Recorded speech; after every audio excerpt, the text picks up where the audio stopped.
Hey. Yo, what's going on, everybody? What's going on? How y'all doing this evening? Yeah. Welcome to the MJB Music with JB podcast. I'm Mario J. Brown, singer, songwriter, and CEO of MJB Music.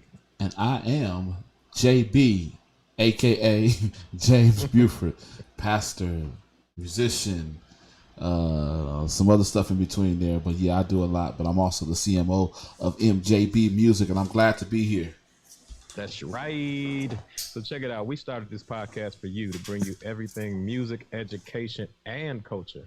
So basically what we've done is we've reached out to several industry contacts, relationships that I've built over the years, and just had them come on the show to bring you just a lot of good information, giving you free game, stuff that you'll be able to take and utilize and just advance your career. So James, tell them some of the things that they can expect when they tune into the podcast. Well, when you tune into the podcast, we'll get valuable information from industry professionals such as engineers, photographers, songwriters, producers, musicians, MDs, like all spectrums of the music game. We're going to get a lot of input from a lot of different people.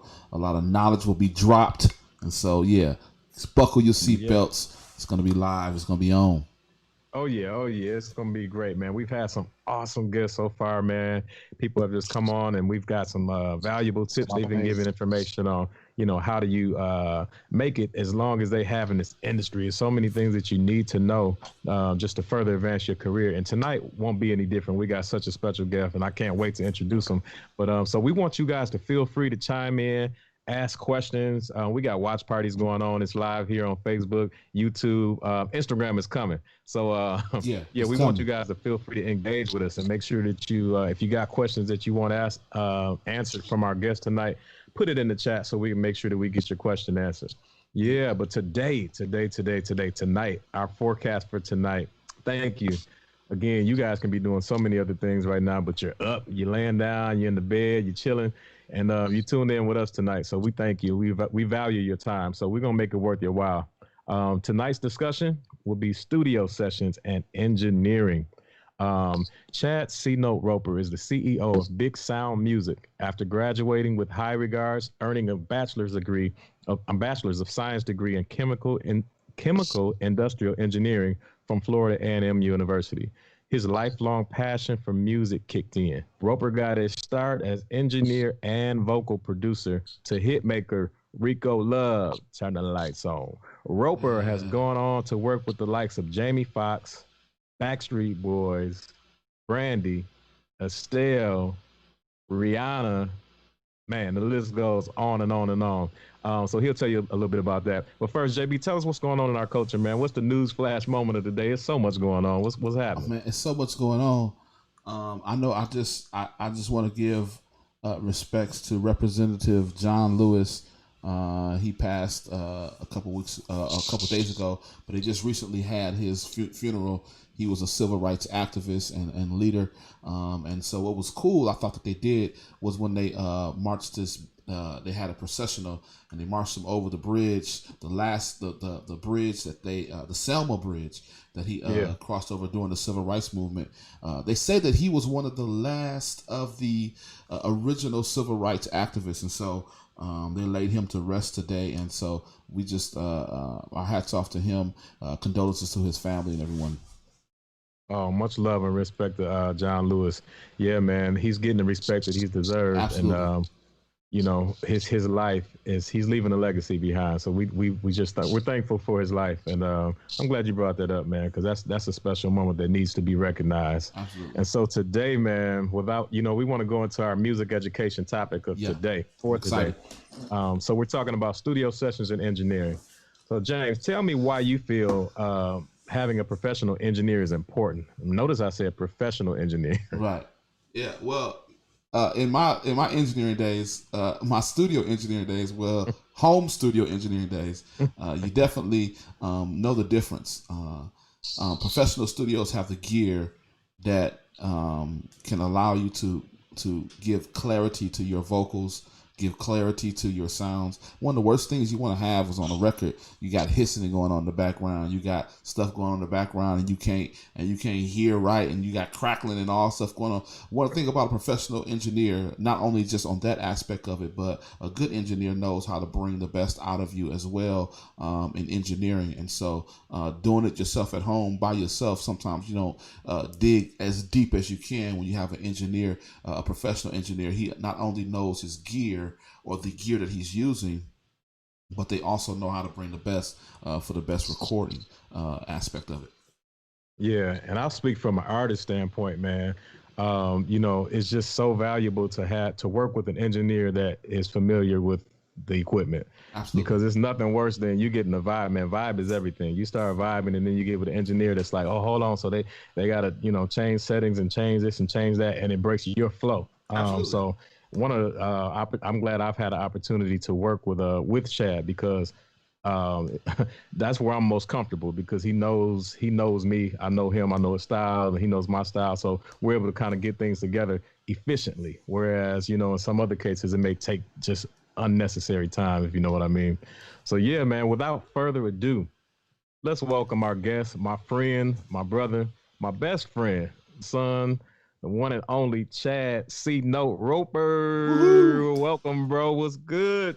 What's good, gentlemen? How y'all feeling today, man? This evening, I should say, the Midnight Musical podcast is what y'all should change the name to, because they talking about we gonna start at 9 and 10 o'clock Eastern time. I said, man, I'll be asleep by 8. What y'all doing out here, man? Man, thank you for staying up tonight, man, and joining us, bro. We really appreciate it. We appreciate it. You used to the Midnight Musical. right. You know what I'm saying? But before we get into it, man, let me shout out Tony Cole, who's watching, Anthony McGay, Kenya. We got a lot of people that were just on here. Thank you guys for tuning in. If you got questions, be sure to enter them in any of our chats, and we'll make sure we address them. But to our listeners, man, that's out there and are not familiar with Chad C. Roper, first of all, bro, tell them where you're from. From the Milwaukee, Wisconsin. We call it the Mill Town, baby. Yeah. But that's where I got my start at, in Milwaukee, man. 414, baby. On this journey, Chad, tell us, on this journey to become Chad C. Note Roper, I want you to take us down the path, man. What have you gone through to get where you are? A lot of people, they see you where you are now, but have no idea what it takes to be you and what it took to get to where you are.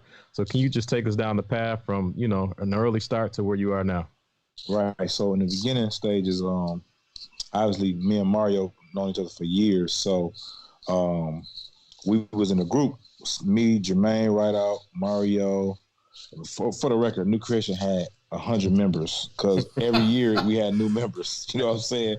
But the main character members, I have to say characters. The main members was me, you. They were some characters, Jermaine, right? Main, Rideout. We had Dre flipping. And I think that was the main four originally, I think. And then we ended up adding Snoop, which is Dre Riley. And so we started back then, and we used to work with a gentleman by the name of Darnell Brown. So when we was in the studio with Darnell off of Fond du Lac, he was the first one to introduce us to Pro Tools. And at the time, Pro Tools was hard to get. There was no such thing as a home version. There was only a studio version, and Darnell had the studio version. So when we would be recording our songs, Perilous Times, Can't Take No More, and all them type of songs we used to have back in the day, Darnell would be recording everything, but I would be standing over his shoulder, seeing what he was doing, and I would be asking what he was doing. What you doing, man? What you doing? We was kids. We was like 14, 15, 16, and singing in the Wisconsin State Youth Choir at the same time.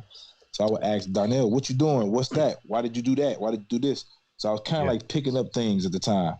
So fast forward. So for the record, I owe my engineering abilities, my start, to Darnell Brown. Wow. He played bass. So if y'all know, anytime I see Darnell, I always posting OG Darnell, because he was the one who actually got me really started into the game of engineering. So fast forward, me and John, I was in college in FAMU in Tallahassee. And that's where I met Rico. I didn't know Rico in Milwaukee because I'm older than him. So I met him in Tallahassee. So we had this thing in Tallahassee called the Set, and that's where everybody would go hang out at. So my homeboy from Detroit would say, "Yo, you gotta come hear this dude from Milwaukee. Since you from Milwaukee, come here to do Milwaukee from Milwaukee named Rico Love rap." So I walk up to the set.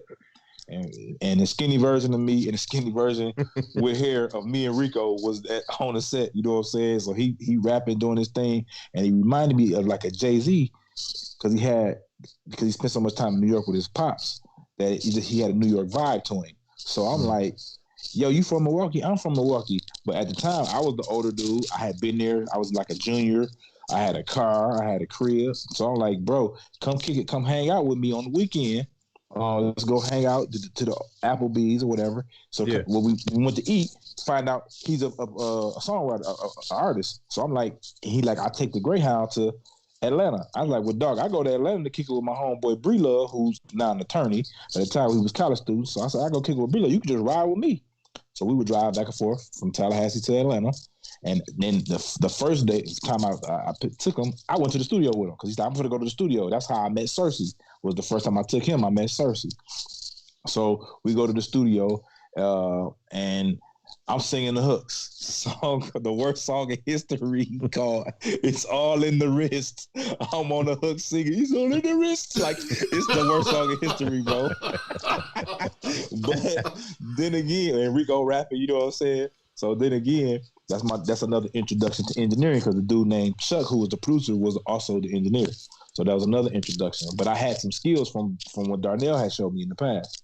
Mm-hmm. So fast forward, I graduate high school, college, and Rico goes off and writes the stuff for Usher. I'm skipping a lot of spots because at the time, me and John had a studio called Big Sound Studios on 44th and Hampton. It was a crib. Yes, it was Aunt Val's house, and we rented it so that we can have a studio there. So we would have a studio. And that's how I honed my skills. I would have Lachey, Mario, Franny Archie, numerous people, Dre Riley, coming in, recording. And I was learning how to record there, messing up. Mm-hmm. And I remember the one time we was at DC and Warhouse. We had put like a little makeshift studio in DC and Warhouse. And me and Lachey had recorded this song called Special to Me. We recorded the whole song. Mind you, I can't mix or nothing at the time. And I press a button and delete everything. So we got to re-record the whole song over from scratch. And Shay wasn't even mad. Shay was like, well, let's just do it over. Like, we were just geeked to have the equipment to record. Because my Auntie Sue had gave me the money to buy $15,000 worth of equipment. Wow. So, long story, fast forward, I'm trying to keep it going because I know it's a podcast. We got to get there. So, long story short, after college, Rico go his way. I'm teaching at Holy Redeemer. We got the studio. Reggie Brown, Shay goes on making the band. Reggie Brown takes us on put us on making the Reggie Brown Smooth as Butter show on the afternoon. Yeah. And after she get kicked off, Rico calls in. Man, at this time, man, Rico hadn't spoken in like 2 years. So he calls in. It was like, yo, from Atlanta, Reggie had got him on. It's like, yo, Chad treated me so good when we was in college. He used to pick me up, take me to Atlanta, back and forth to Atlanta. He would take me out to eat. I would go out to eat, wouldn't have no money. He'd pay for the food, blah, blah, blah. So he kind of told some stories we had back in the day from when we grew up in college. And that story says to me, you cannot treat it. My grandfather used to say to me, always treat the janitor like the CEO because one day the janitor just might be the CEO. Wow. At that time, Rico was the janitor. Because he was just a new artist trying to do something. I just showed him love because he's from the mill. So can you imagine if I'd have treated him like garbage, how our relationship probably would have been these days? We probably would never work together. But because I treated him as if he was somebody then, when he became somebody, you know, you kind of get the reciprocal effect if it's the right kind of individual. You know what I'm saying? Wow. So when he called in, he said, I got to come visit my grandmother.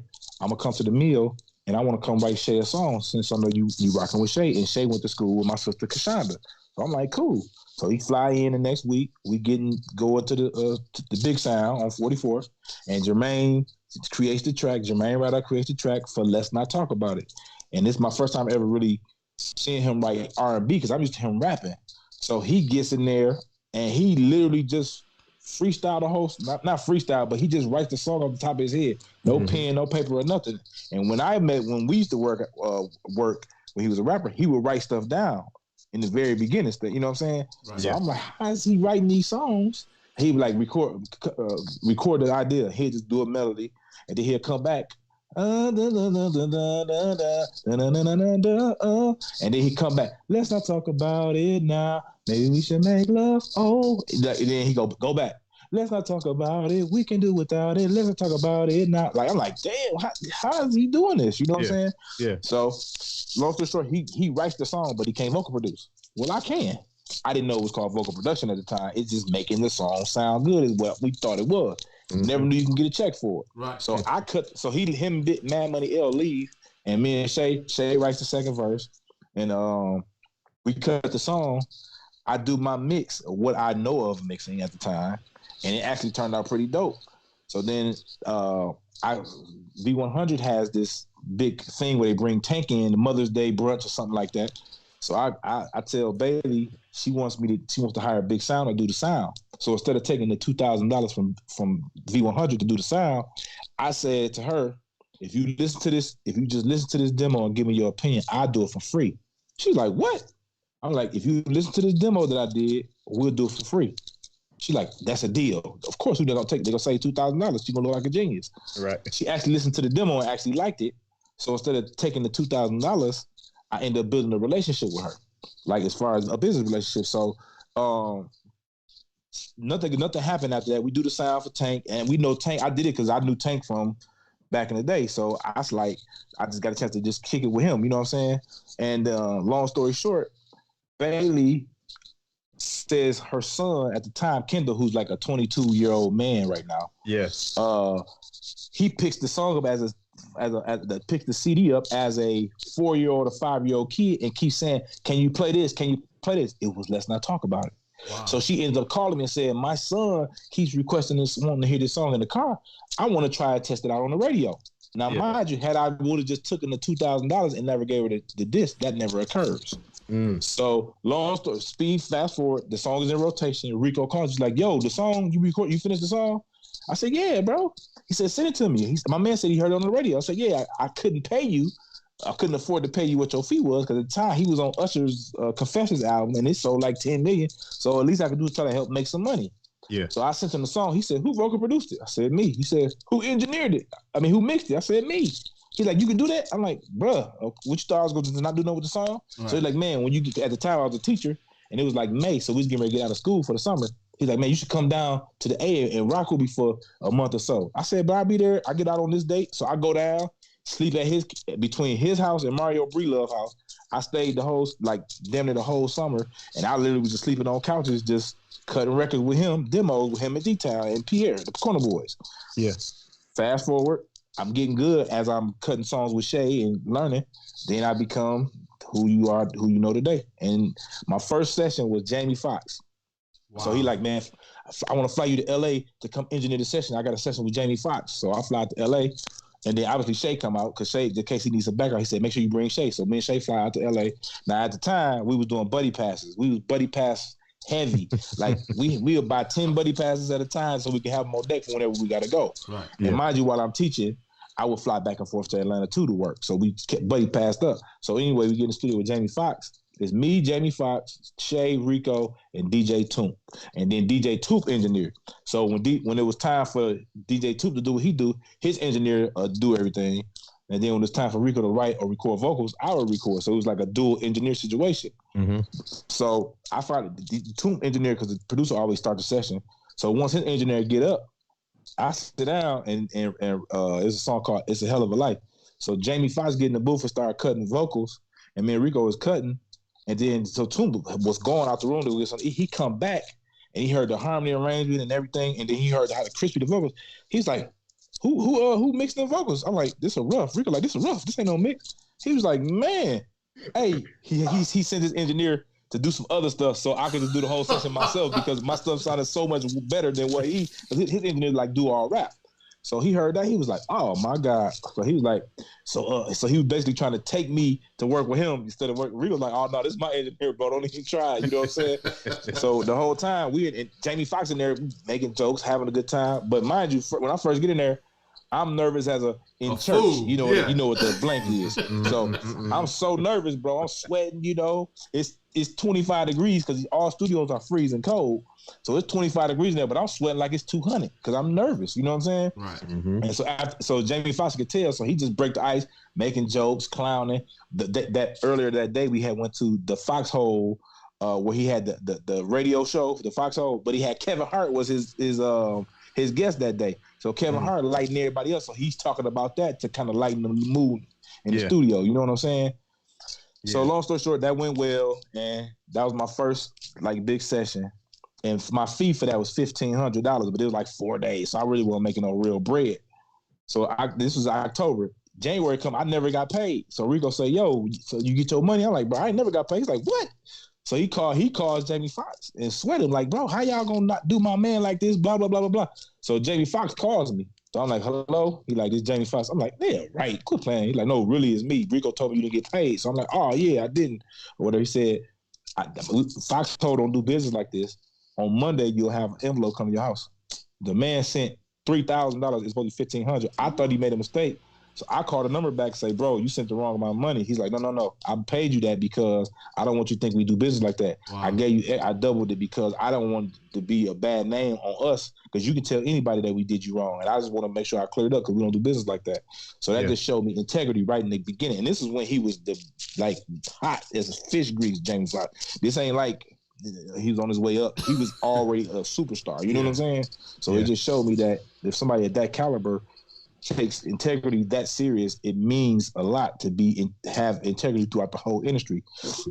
So basically, that's kind of like a little quick caption of the journey that I've been through. You know what I'm saying? As far as getting into going from being a new creation, looking over a shoulder of Darnell Brown to actually being in a session with, my first big session with Jamie Foxx. You know what I'm saying? Wow. That's incredible. Huge. What a story, man. That's a way to break it to the industry. The first artist is Jamie Foxx. Everybody can't say that, man. And he was hot too at the time. Yeah, that's favorite for real, bro. You know what, man? You talked about him lightening the mood, and it kind of sparked something in me. What characteristics do you feel an engineer needs to have when dealing with either major or local artists? And I'm asking that because I know that it takes a certain personality. You have to have a certain character to be able to work with, different people. Everybody's different. So what characteristics do you feel help you to become successful as an engineer and when you're dealing with either major or even local artists? What does it take? Well, first thing it takes is the ability to read the room. You got to take what people's moods are when they walk in. And then depending on what type of work you're doing, where the mood needs to be. That's the first thing. So you got to be very observant. With me, it's a little different because I'm able to do more than just engineer. And most people, they only can do one thing. So most engineers are only that. With me, I can vocal produce the record. I can produce the record. You know what I'm saying? I can even change the writing tip. So it's like you're getting more aspects of it. So the comfort zone for me would be different than somebody who's just an engineer because a lot of times when engineers come in the room, they feel like the bottom of the totem pole, even though they're responsible for making the whole thing go. Yeah. But like somebody like me, I come in there like I'm running the show because a lot of times it depends on the session. I'm pretty much running the show. Even if somebody, let's say if I'm working with Rico, if he leaves, we don't stop working because he just walk out the room. I still got to keep cutting. I don't care if it's like one time I was working with Usher. He gone or whatever. He doing something. He in another room writing with JD, and I'm in there. It's just me and Usher in there. So I got to keep it moving. Or when I was working with Sounds with Rihanna or with Brandy or whoever the artist is, even something I'm doing on my own. It doesn't matter. You have to be able to read the room and read the artist you're working with. And a lot of times, the energy of the artist will dictate the energy of the music you do. But you got to make sure that your energy is always up top because one thing people don't know about artists is artists are very insecure. So they need to feel secure when they're doing something. I know that as a vocal producer, sometimes I'll come into a session just to vocal produce. I won't even be engineering. And I could tell the mood of the artist and that they're iffy about certain things. And I won't say the artist's name, but I'll tell you the situation. For example, it was an artist who had some things going on, family issues going on, but they had to get the record done because it was due it need to be turned in to be mixed. So I had to fight through what they was going through personally to get the vocals I needed. And then just took their vocals, all the vocals that I was able to, the different takes and everything I was able to get. I just took those takes and put together the song so it sounded like that person sung it all the way through. And I had to do that with the female artist because she was going through some things at home. You know what I'm saying? So at the end of the day, you got to be able to read the room and read the artist. And then charisma is a big key because if you like a dull ass engineer, don't nobody want you. I'm sorry, I mean to cuss. No, if you're a dull engineer, you got to make sure that your energy matches the room because a lot of times let's say in my case, I never had to be like an engineer who go from studio to studio, but if you're one of those type of engineers who get your work off of being in different rooms, then a lot of times you won't get booked because people are like, dude always or she always down or he never up. So that's a key. And then you got to realize it's a gift you're sharing. You're in a service position even though you're doing engineering. So you got to make sure your goal ain't to tell somebody what to do. Your goal is to give options. So for example, if you go into a restaurant, they give you the options that they have on the menu. So what you have to do as an engineer is give your professional opinion, which are options. You always give an A and a B. I can make your vocals more bright, but I also, but if I do that, then when they mix and master, it may sound too bright, and then now you losing the thickness of the vocal. So you always give options too, and that's always something. More people, when people have knowledge of something that someone else doesn't. So if you're a mechanic and you know about fixing brakes, and a customer is asking you about brakes because you have the knowledge of brakes, sometimes you'll let that ego, that little bit of power, give you an ego, and you can't do that or give options at all times. Otherwise, a lot of times you'll find yourself not working. You know what I mean? And that's key. So it's safe to say that you have to wear many hats, and it's just not about the skill that you have as it relates to the board. Because what I've learned too is it takes a lot of patience too, because every artist is different. And then, like you said, they may come in, they may be dealing with one thing or another, or even just skill levels are different. If you're working with a Tank or Usher opposed to, maybe a local artist is just starting out. As an engineer, you have to have so much patience, man, because you may get used to the efficiency. Efficiency of working with a Tank or somebody that knows how to, but then you go with a new artist and, you can't show that you're frustrated and getting bored. Like, man, how many times it's going to take you to get this done? So, I think that's key, man. It's valuable that you have to, have many characteristics. So I think that question was answered well. And I'm hoping that, if there are any engineers that's on the line are listening, because it's not just about what you can do. Like he just kind of mentioned, like you almost got to be a therapist in certain situations. You got to read the room. The way I look at it also is it's kind of like I use the attorney scenario. So the audience that listens to the music is the jury. And the artist is the defendant trying to plead his case to the jury. Everybody else, the producer, the vocal producer, whatever, we are the attorney team for that artist to be able to translate what his song is to the jury so that the jury will give him a not guilty verdict, which means they actually like the song. So that to me is the key. You have to look at yourself as being able to translate things for people. A lot of times we hire attorneys because we don't know the jargon that's in the contract. You know what I'm saying? So we need somebody who's familiar with that language. The same concept applies when it comes to music. We need somebody who's familiar with the language of music, whether it's sonics, whether it's a melody, whether it's top line or the lyrical content. We need to make sure that that's official so that the jury understands what's going on and actually gives us a not guilty verdict, which means it's a good record. They like the song. Gotcha. Yeah. Yes, sir. JB? Hey, so how, I used to have a little project studio at the crib, and the biggest thing was trying to buy the right stuff for it. And I know so I guess my first question would be, what's your opinion on project studios? People that's coming up in the ranks and trying to get a project studio. What would you say to that person? What I would say is make sure you get the right equipment and don't just buy stuff to be buying it. Because, for example, over the pandemic, I mixed like 107 songs in my house. Wow. So it's because I know what I need. I didn't have to get all this extra unnecessary stuff. I got just what I need to get sonically what I was looking for when I was mixing the record. Now, if you're recording, you want to make sure you got if your mic ain't official, you want to at least make sure your preamp is official. As long as you got a mic that ain't making no noise, as long as your preamp is going to do all the work. So you want to make sure you got a 737 Avalon. You know what I'm saying? Something like that. That's going to give you a nice, warm, clean sound. Then you want to make sure you got plugins in your Pro Tools or your Logic, whatever you're recording in. And then you want to make sure that your computer has the CPU and the gig power to run a smooth, a smooth session. Those are elements. And then this what I don't understand is how you an artist or a songwriter, you go record these songs, but you don't have your own hard drive with your material on it. So you depend on the studio to hold your material. If they hard drive crash, you dead. Wow. So that's another thing. You got to have your own external hard drive. Like, it's just, to me, I think it's common sense. I'm not doing no songs with nobody without it being on my hard drive. I don't care who it is. If it's Usher. I can go play low Usher vocals right now from what we recorded. That ain't never came out, but it's on my hard drive. You know what I'm saying? Right, I got it right now. I got Brandy on my hard. I got so many artists on my hard drive right now that you gotta have it. They can have a copy too now, but I got to have a copy because it's my intellectual property on there. So I don't understand how people allow their intellectual property to be everywhere else but in their possession. It's crazy to me. I don't understand it. I never will. I don't want to understand it. So you should make sure you have an external hard drive. You know what I'm saying as well. The pieces of equipment like Apple G converters and that's on you. It's just what kind of sounds you like, how you want your spot to look. But clarity is key. Plugins are key.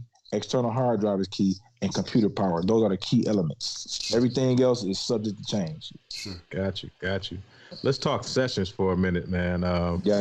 As a mixing engineer, when you get sessions from an artist that they want mixed, how do you prefer it to come across? And I guess what I'm saying is, I know there's a certain I know exactly what you're saying. So speak to that. So when you want to get your song mixed by somebody, first of all, if you get in a mix, you don't want it to be a 2-track.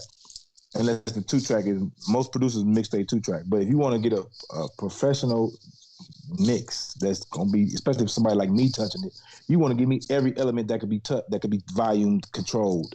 So you want to give me the kick, the snare, the hi-hat, the so on and so forth.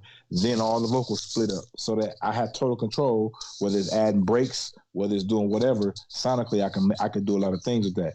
So you want to make sure, and you want to make sure it's already in the session before you send it to the mix engineer, because then you'll call him and be like, hey, my vocals sound a little bit behind. Your fault, dog. You should have put the music and the vocals in the same session and made everything on point. My job ain't to move nudge. My job is to mix. My job ain't to do no nudging. You know what I'm saying? So now I ain't gonna want to fool with you no more. Like that, you dead. After I nudge one time and then get you right, I'm always booked every time you need something else done. I don't care how much you're paying, because at the end of the day, I want to be able to do this as fast as possible and as efficient as possible. So that's key, is to make sure the music and the vocals are in the same session, lined up already. So all I got to do is do my thing if I'm mixing it. You know what I'm saying? And most people want to. The vocals is all over the place. It's vocals that's not even supposed to be. Man, why that's in there? Because you left it unmuted, my brother. If it's not supposed to be in a session, delete it. Send me only vocals that need to be in the session. Anything is on the screen, I'm thinking it's supposed to be there, because I didn't write the song, I didn't produce the song, I didn't vocal produce the song. If I'm just a mix engineer at that point. So that's how you want to send your sessions.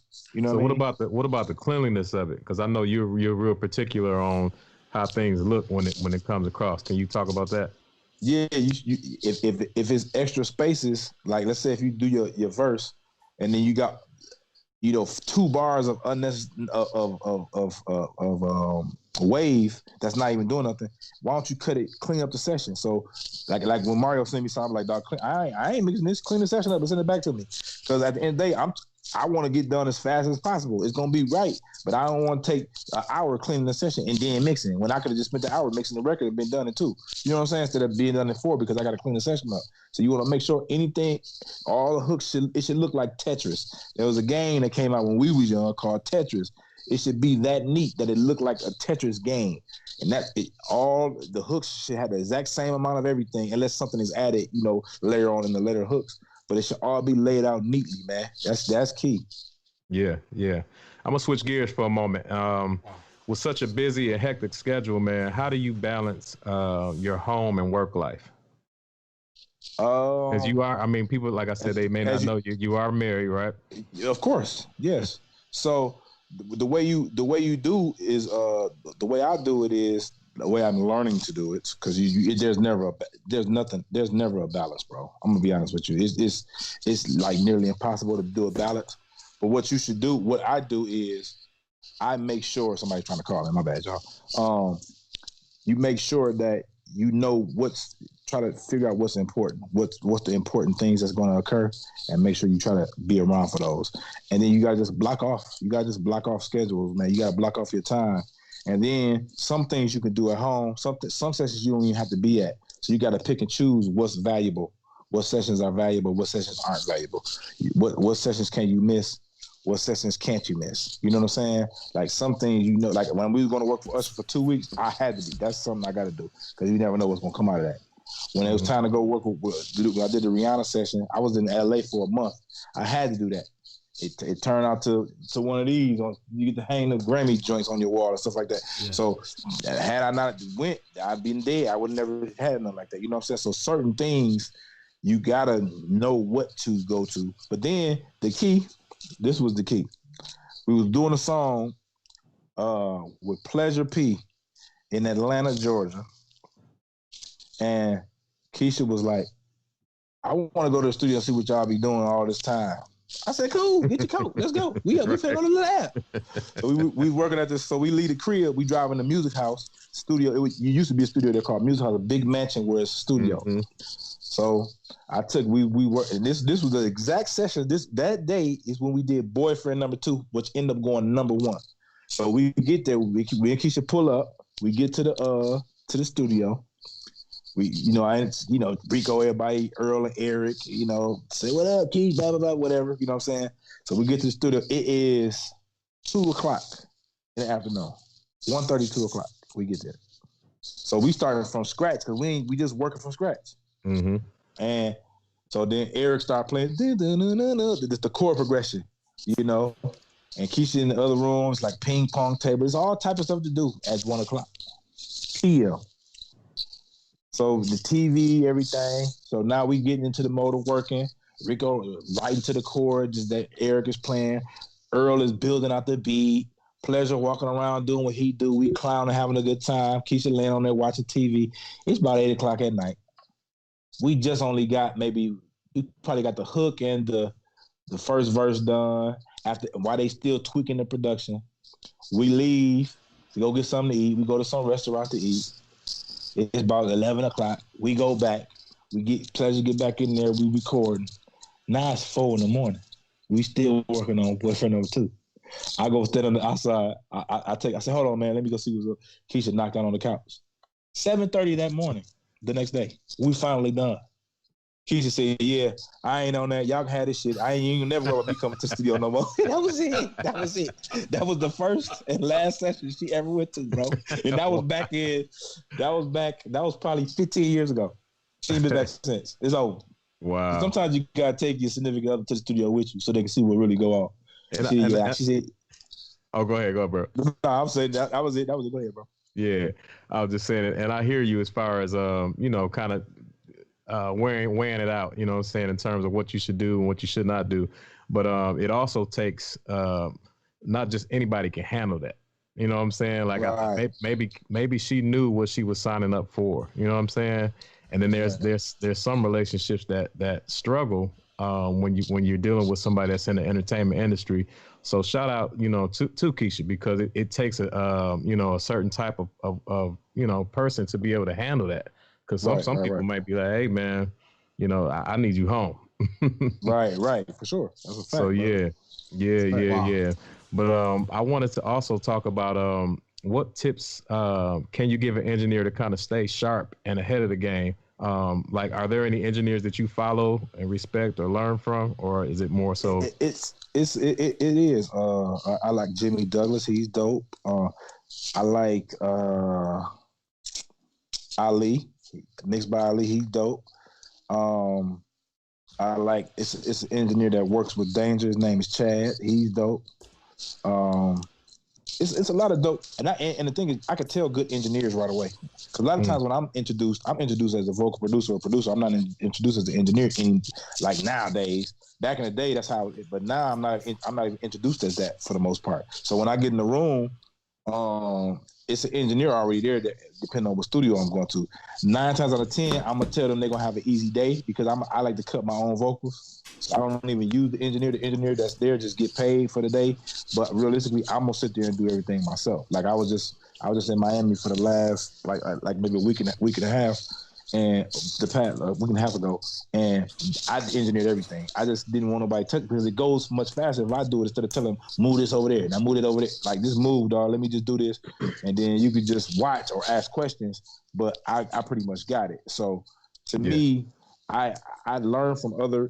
Rob Marks, who's a mix engineer, he's the truth. So I go sit in on him and just see what he does sonically. Because a lot of times if I record the song, let's say if I'm working with Rico and I'm engineering or vocal producing the song, then Rob is gonna mix it. So I'll just go to Rob after I send him the session to see what he changed of what I've done.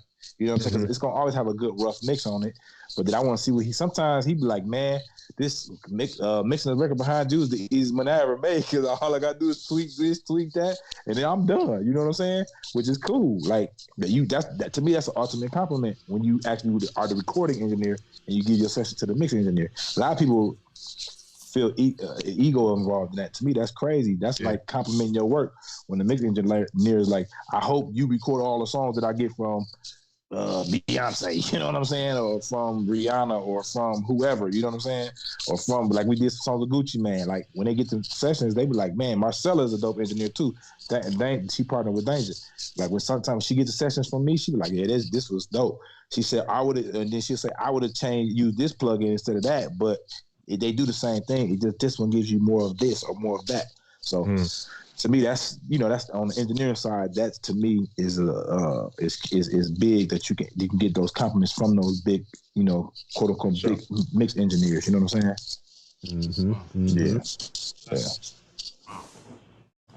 Yeah. Dude, you are dropping some nuggets. So like when you talk about characteristics, I was just thinking when you was talking, you said you can tell a good engineer. Right away. What is it that you can see? Right away when I come in the room and I'm looking at how the engineer. First of all engineers should have their own template, a template that they create, where when it's time to record, all they got to do is pull up and they're ready to go. Gotcha. Now you will see my template.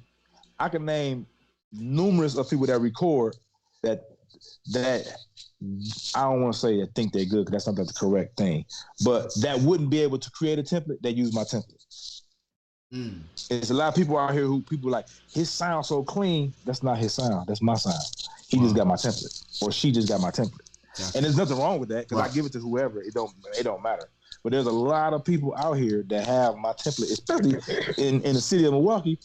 It's my old people using my old template, right? My 2011 template, they still using it right now. Wow. And it still sounds just as good in 2020. Right.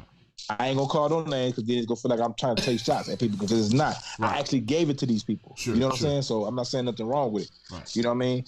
So it's really about checking out what their template entails, checking out what they're using in their templates. It's plenty of people, like, any of my friends that record, that do music, they use my template. Mario Brown uses my template because 9 out of 10, he's gonna give me to me anyway and ask me to mix it. So why wouldn't he use my template if he gonna call me and say, bro, I'm finna sing something to mix? Right. TC uses my template. That's my little bro. He used my template. You know, I can say them because I know they don't care. Them that's family. Right.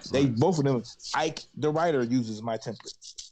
You know what I'm saying? Like, and I don't care that I want him to because when I need Ike to write something, guess he gonna do it. So like this is family. So there's a lot of. And one time I was in the studio in LA, and there's an engineer. He goes to open up a session to do his template. And the template said C Notes template, 2015. Wow! But he didn't know that it was C Note. So he using my template, and he got it from somebody, not even knowing that I'm C Note. That's my. And then when he opened it, it was my template. So I'm like, man, that template dope, man.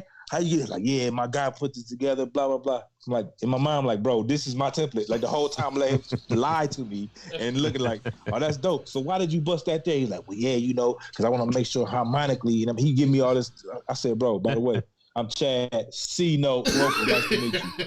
You had to see his face, bro. His eyes got big. I'm like, yeah, that's my template, dog. I just want to see what you was going to say. I don't care that you're using it because you're not me, but it was just the fact. And this was 2018, and that was my 2015 template. Wow. I just change my template every year. You know what I'm saying? Right. I add and subtract. You know what I mean? So that's how I can tell by the template. Wow. Where did C-Note come from? Where did the I was going to ask that same question. Where did C-Note come from? Yeah. When I was in, I went to middle school, and we used to ride bus. I used to ride the bus towards middle school, and I used to sing. And obviously, because my name is Chad, the C came from that, and then the note came from singing. Yeah. But then my guy Chuck said to me, I'm gonna call you C Note because you give 100% every time. So 100%, C Note is $100. Wow. In regular street terms. So he kind of like put that whole thing together with the note, the music, and then the 100%. So that's what, because we played baseball together. You know what I'm saying? Yeah. So it came from that. That's where it came from. And that was the middle school. You know what I'm saying? Middle school days. Wow. Right. I just wrote it till the wheels fall off. It worked out. Right. Right. It's on album credits here near you, my brothers and sisters. So man, one of the things that we've had some phenomenal guests. I don't even want to start naming, but they work from the likes of Chris Brown to Usher and just major people that's been on the show thus far. And one of the reoccurring themes has been relationships. And each one has kind of talked about the importance and the value of relationships. And one thing I know about you is that your name is good everywhere. 100%. Can you speak to just the importance of the value of relationships and why it's key in the industry? Definitely. So it's key because of two things.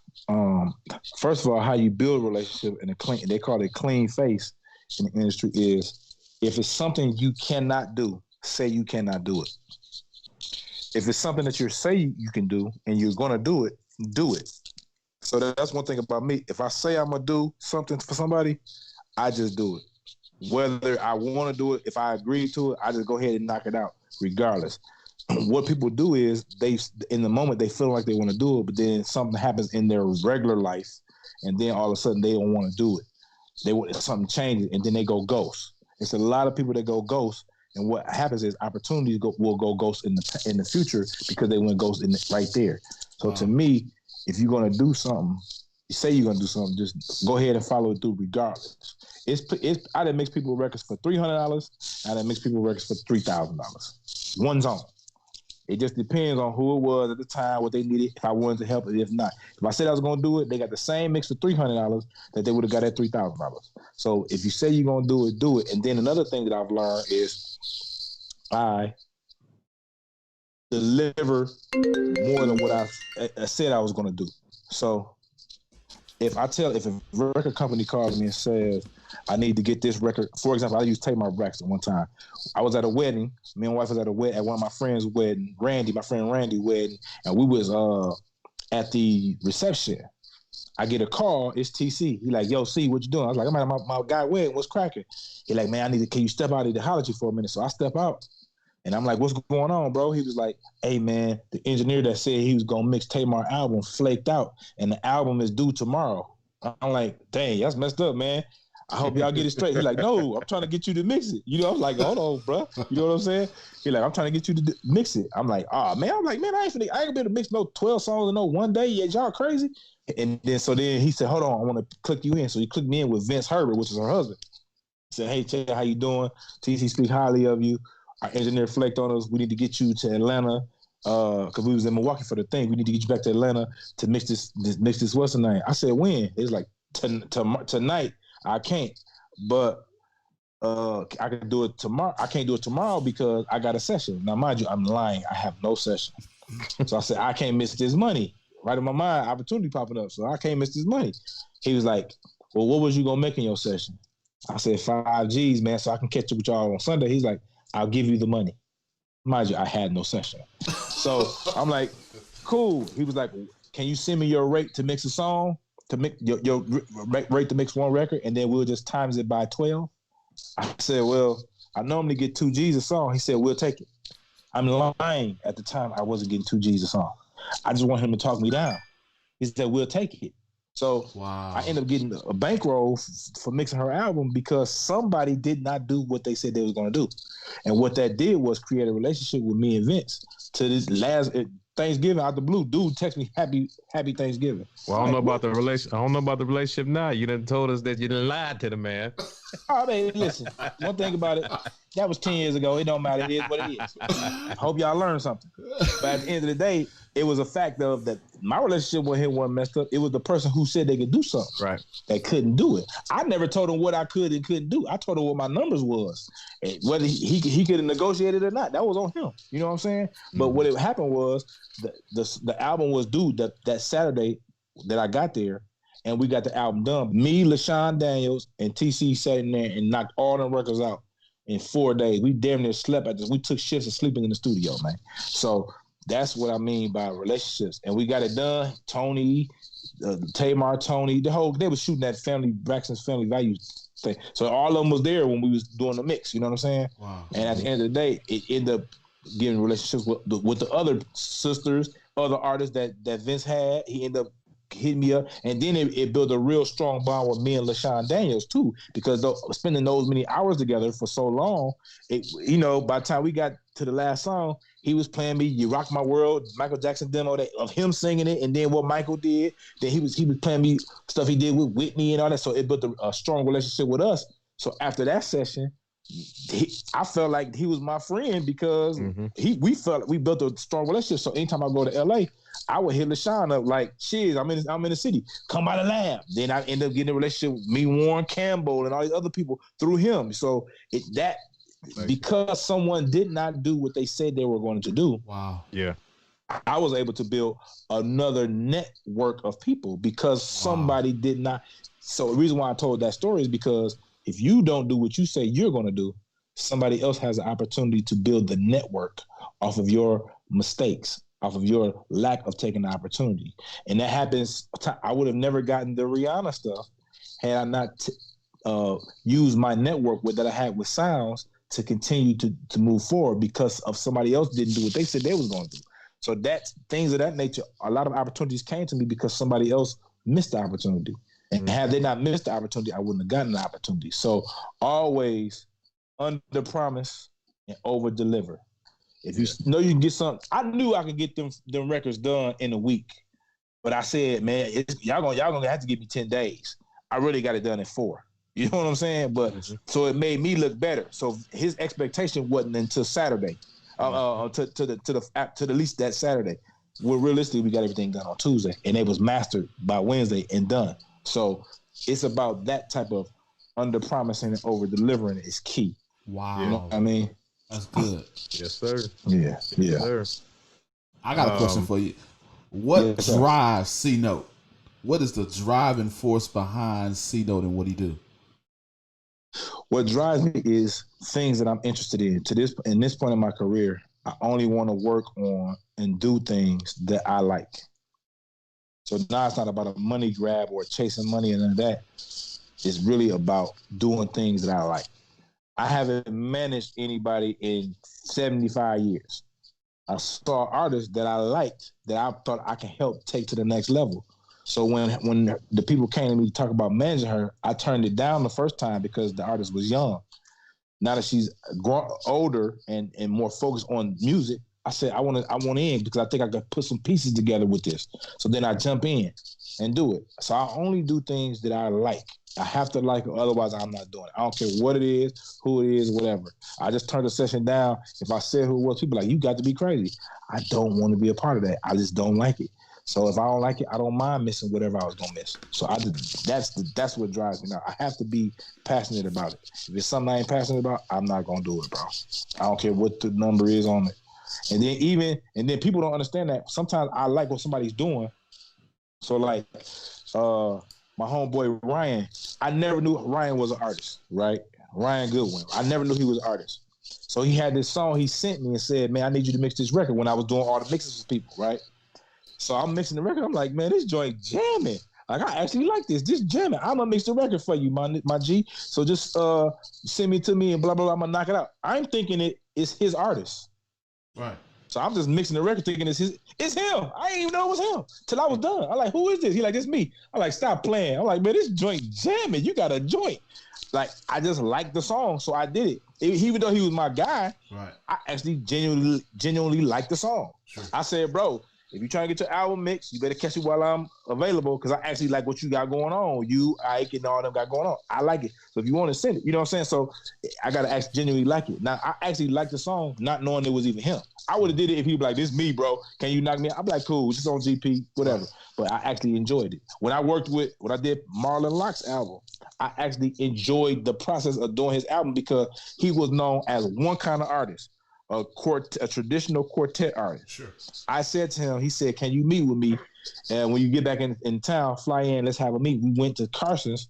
I said, bro, I'm looking at you. You're in shape, young, ready, preacher. Why do you come across as an old man artist? Right. That's what I said to him. You know what I'm saying? Yeah. And he didn't get offended or whatever. I said, bro, if you work with me, I'm not doing none of that. Right. So if you really want to work with me, it's not going to be that. He was like, bro, I always had a vision of doing gospel gumbo. I said, well, now you in the right place. That's what you want to do. But I'm not, anything I do with quartet, do it with whoever else who you did it with, because that's not what I do. I said, I want to make you fly because when you preach, what you preaching about, you make people believe what you preaching about, even though you got an old soul when you up there preaching, but you fly when you preaching. You look like you about to go do a modeling gig or something. You know what I'm saying? Yeah. You know what I'm saying? Like, so I was explaining to him that has to translate in your music. So then when I did his Unleashed, the songs we came up with was crazy because I literally would pick apart his songs and just rearrange it. It was literally like I had throw a puzzle on the table, and then I just put this part there, this part there, this part there. Me, Antoine Reynolds, and Josh Brown. We would put the pieces together as a unit. And us three, you know, so that was the team. That's my team. So that's what we did. So I have to like what's going on. Sure. You know what I'm saying? And that's how I decide what I want to do.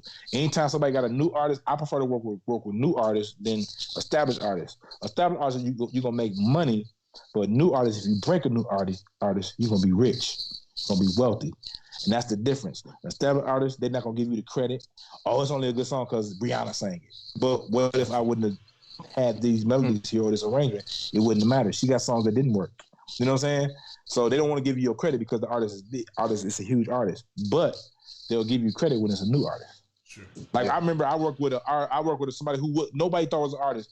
Just to prove a point, I worked with Shapri one time. I did a song with her. Nobody believed she was an artist. They say she couldn't sing. They had all hating. When we did that song with her and it was jamming, they had to say, well, they can hate on everything else, but that one song she did with C-Note was jamming. That's all that matters. That's all that matters. I just want to prove, because to me, you can't be a vocal producer or producer if you produce Brandy. Anybody can do that. Brandy can do it herself. Right. Because she Brandy. Right. But can you get in the studio with other artists? I can't say their names, because then it might mess up, you know what I mean? Yeah. But think of other artists who may not be as vocally there as a Brandy. Yeah. Or may not be as big as a Beyonce or a Rihanna. But then you get in with this artist and do the same thing, and they be like, what in the heck? Like, we just did I was in Miami, me and Rico just did a flip of Jagged Edge Gotta Be. But we did it with the artist who's an LGBT female artist, but you know what I'm saying? So, but she's more like a masculine side. And when I got through cutting the song with her, she's like, I ain't never sounded like this. The CEO of the record label said, bro, can you do her whole album with the vocals? I said, it depends on when it is, if my schedule will allow it. But he had to come in there like, ooh, how did you make her sound like this? That's what I do. Because she's not a singer, but she can sing. You know what I'm saying? Sure. So to me, that's when you're a vocal producer. You're not no vocal producer if you make Mario sing. He can sing anyway. He don't need you to be there. That's not that don't mean you good. But can you make me sing? You know what I'm saying? I can sing, but you know what I'm saying? I ain't no singer like that no more. Can you get me in the booth and make me go ham? If you could do that, then you could, you know what you're doing. So that's how I judge people when the skill ability. Because it's easy to win games when you got LeBron. Right. Who can't? Well, you got LeBron, bro. You supposed to win. Or Kawhi, you supposed to win. You got Giannis, you supposed to win. But when you got what's the name now? Because you don't even know who their names are. Can you win now? You know what I'm saying? Right. To me, that's how, that's my thing, is to work with things that I'm actually passionate about, people that I think that people are doubt. It sounds like to me like you are into like vocal producing. Like, is that where like your creative juices? That's where it started with me, bro. I only became an engineer. I only engineered because people were messing up my vocal production. Got you. That's the only reason why I even really did the engineering part, bro. Uh-huh. When we was being a group, I would be saying this, no, we could do this, no, I think we should do this. Mario could tell you, I always been like that. I didn't know it was vocal production, right. But I knew how to find arrangements. I knew that part. That was just a gift I had. Right. So that's how I started for real. Yeah. And then it went over into engineering because cats was not doing the sonics correctly to what I was looking. I was listening when I would do a certain arrangement and the tail end fall off. I was looking for a delay to follow behind it, but I didn't know what it was called. We used to call it echo. Right. No, nigga, it's not called an echo. It's called a delay. You know what I'm saying? So certain things that I was looking for sonically that people wouldn't catch it, I was like, man, I got to figure out how to do this so I can make it sound like how I want it to sound, how I hear it in my head. You know what I'm saying? Absolutely. So that's what made me become an engineer. You know what I mean? Yeah. As well. Yeah. Man, thoroughly enjoying this podcast, man. Really? You've been dropping a lot of jewels. I wanted to ask you before we wrap up, man. God forbid something were to happen to you tonight. Right. What do you want to be remembered for if you was to leave here tonight? Wow. Yeah, that's what's up. Well, I want to believe. One thing I would want to I would want the people to know if I left here tonight, we ain't got to do no GoFundMes over here. You hear me? Because we got some good old insurance over here, Doc. You hear me? Yeah, man. So y'all young people out there, get y'all some insurance now. In case you kick that old bucket, we ain't GoFund you with wings on your back talking about support my new shotgun because we need $25. So first and foremost, get your insurance together. Okay, now that that's out the way. I'm just saying it happens every day. Man sitting there with the money up to his ears, but then they got to do a GoFundMe to bury him. Do that make sense to you? It don't make it to me. Hey, you know what I'm saying? That's a message, Doc. Now I will receive offering. You can cash at me. We'll put it across the screen. So that's first and foremost. But in all seriousness, though, what will be my legacy will be is the things I've done for people that people don't even know. There are a lot of people in the music industry right now that has had help from C-Note. And what they are doing, what they have done in the industry comes back to the relationships and sometimes the tutelage of me. There are people who would say, I learned this from him. I learned how to vocal produce. Like we was in the studio the other day, Rico was just telling somebody, Chad, Pierre is like where I got my vocal production. Sounds will say, man, when I did start vocal producing, this is where I got that Miltone to say, I got blah, blah, blah. I just seen him in Sean in Miami, and he was, running the game down. Sean Hinton to say, I got such and such and such. So to me, the legacy that I lead is the ability to sow into people. And that's something that I don't care who it is, if they had the opportunity to spend an hour or so with me, they'll say it. That I'll get people that come back later, years later, and I don't even remember saying what I said to them. And they were like, man, we had this conversation and we was at the barbershop and you said blah, blah, blah, blah, blah. Or we were in the airport and I saw you in this city in the airport and we talked and you said blah, blah, blah. Or we were on a plane together and you said blah, blah, blah, blah, blah. That to me is the legacy that I leave. It ain't got nothing to do with no money, no flash, none of that other stuff. It's really about what I sow into people is really the legacy that I will leave. And to me, one of my major things is a legacy is not what you leave for people, it's what you leave in people. Mm-hmm. So to me, that's key. Because the things you leave for people will eventually get old, they will get tired of it. But what you leave in them is what lasts until forever, because it's exponentially growing. Because if I sow something in you, then you sow something in Jamin, and then Jamin sow something in Maddie, and so on and so forth. So it continues to go on and on and on and on and on. So that's to me the key. That's the key of my legacy, man. Good stuff, man. Good stuff. I just wanted to say, publicly, man, not even, you don't need to know this or hear this, but you've been consistent, bro. I think one of the things that I will remember you for always, is just being consistent and being genuine and just being giving, man. Like one of the most giving people that I know. I mean, there's a lot of people, and he won't tell you, but a lot of people come with their hands out. And C-Note has been a giver to many, many people that he doesn't really get the credit for.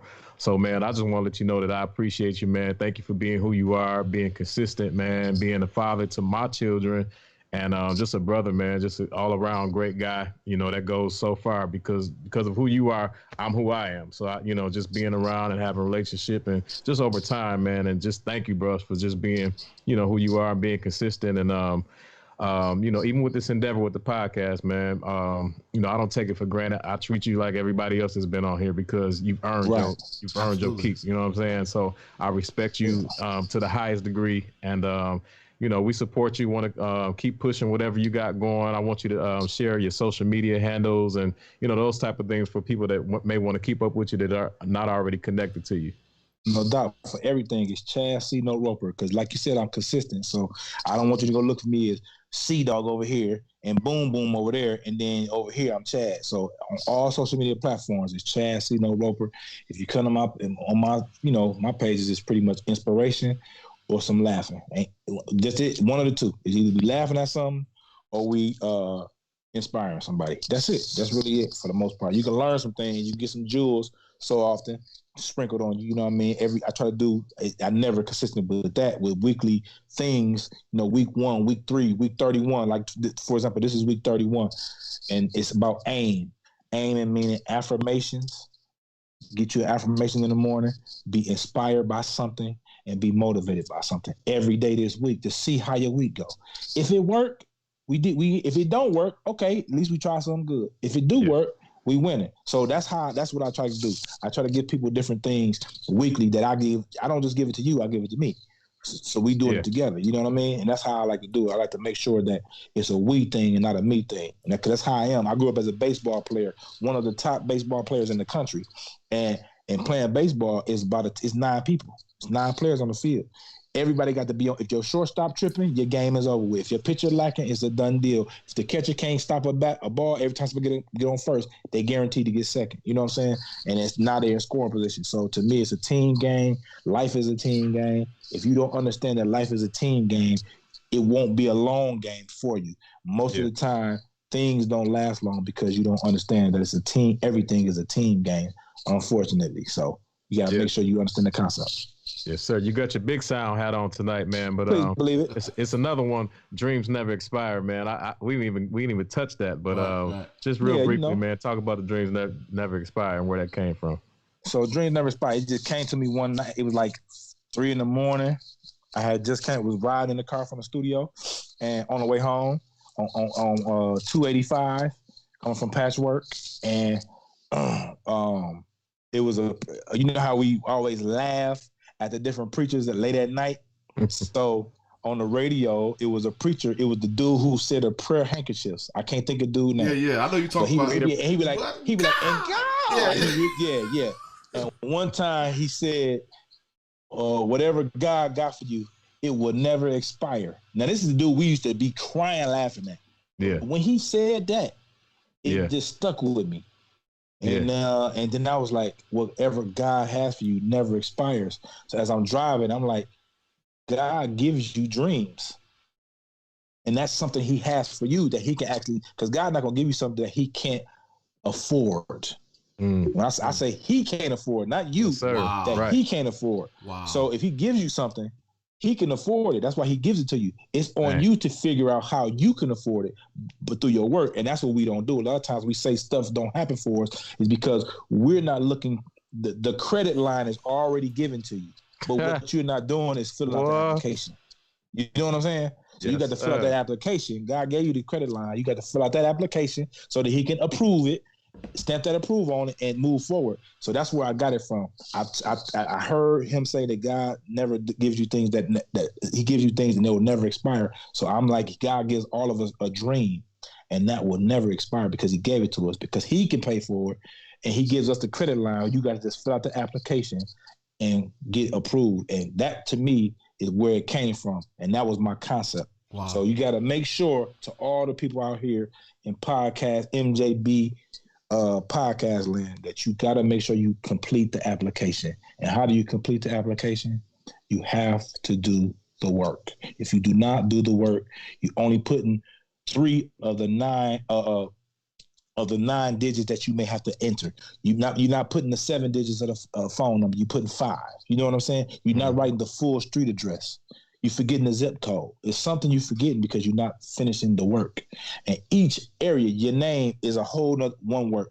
Your address is a whole other set of works. Your social security number is a whole other set of works. Your EIN, whatever you use. You know what I'm saying? So you got to make sure you fill out the entire application so that they can that stamp of approval can go on. And then once you get the credit and you got approved and you starting to see your dreams come, now you have to continue to consistently make sure you keep your debt ratio down so that you don't have bad credit. And what does that mean?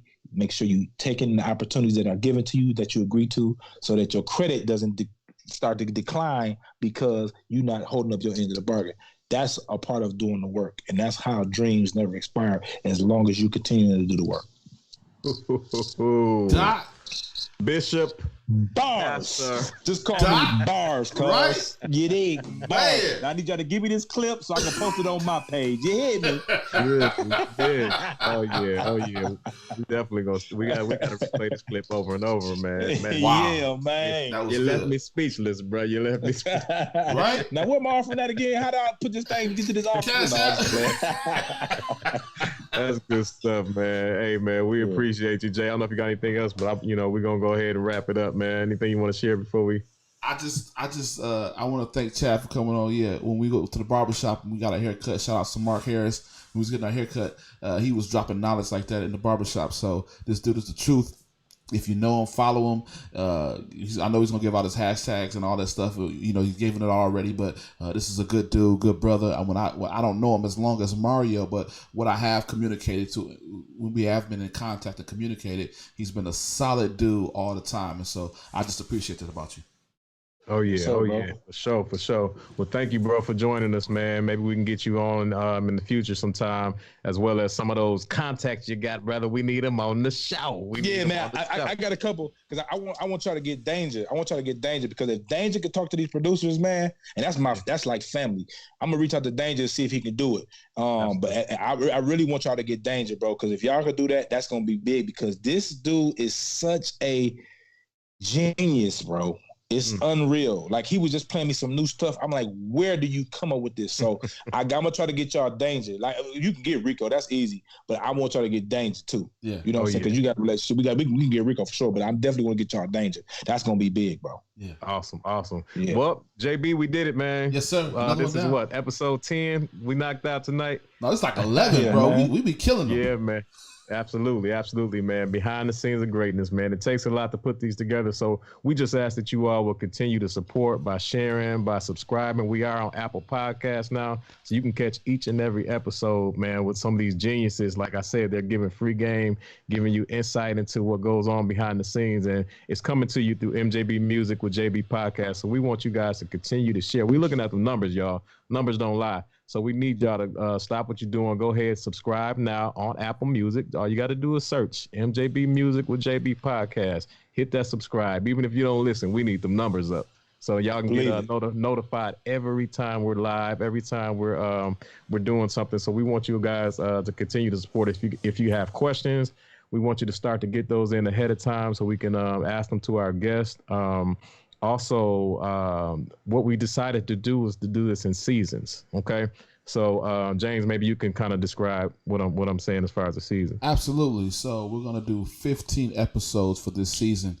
That's going to be our season 1. And then we're going to go into season 2, which will be a couple weeks later. So give us some time to prepare for our season 2. But we expect nothing but greatness as we continue to go on and move on. So we're going to do it in seasons. You're going to have everything will be available on Apple Podcasts.